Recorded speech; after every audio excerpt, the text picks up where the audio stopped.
ஒரு பெண்ணை வாழ்க்கையில் பல இடங்களில் காயப்படுத்தலாம். வார்த்தைகளால், நடத்தைகளால், நம்பிக்கையை உடைத்தாலும் கூட. ஆனா அந்த காயங்கள் அவளை உடைக்க வரல, அவளை உருவாக்க வருது.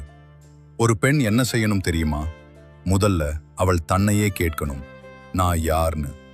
அவள் யாரோட வார்த்தைகளால உருவானவள் இல்ல, அவள் தன்னுடைய மனசால் உருவானவள். யாராவது காயப்படுத்தினா அவங்க சொன்னதுக்கு பதில் சொல்லணும் அவசியம் இல்லை. அமைதியா இருப்பது தோல்வி இல்லை, அது ஒரு உயர்ந்த பதில். ஒரு பெண்ணின் உண்மையான வலிமை என்னன்னா, அவளை மதிக்காத இடத்தில் தங்கி அழுவதில்லை, அந்த இடத்திலிருந்து தலையை நிமிர்ந்து நடந்து போவது. நீங்க நினைச்சு பாருங்க, மரம் காற்று அடிச்சா உடையாது, அது சற்று குனியும், ஆனா மீண்டும் நேராக நிற்கும். அதே மாதிரிதான் பெண்ணும். காயப்படுத்தினவங்களை வெறுக்க வேண்டாம், அவங்க உங்க வாழ்க்கைக்கு ஒரு பாடம் கற்றுக் கொடுத்தவர்கள். ஆனா அந்த பாடத்துக்காக நீங்க உங்க மதிப்பை இழக்கக்கூடாது. ஒரு பெண் தன்னம்பிக்கையோட இருந்தா அவளுக்கு யாராலும் எதுவும் செய்ய முடியாது.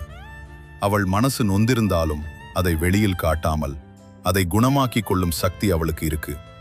அவள் தனியா இருந்தாலும் அது பலவீனம் இல்லை, அது அவளுடைய சுயமரியாதை. யாராவது உன்னை காயப்படுத்தினா அதுக்கு பதில் காயப்படுத்த வேண்டாம், உன்னை நீ உயர்த்திக்கொள். ஏன்னா உன் வளர்ச்சிதான் பெரிய பதில். ஒரு நாள் உன்னை காயப்படுத்தினவர்கள் கூட இந்த அளவுக்கு அவள் எப்படி உயர்ந்தாளோன்னு யோசிப்பாங்க. அதுக்கான ரகசியம் என்னன்னா, பொறுமை, தன்னம்பிக்கை, சுயமரியாதை. இந்த மூணும் இருந்தா ஒரு பெண்ணை யாராலும் உடைக்க முடியாது.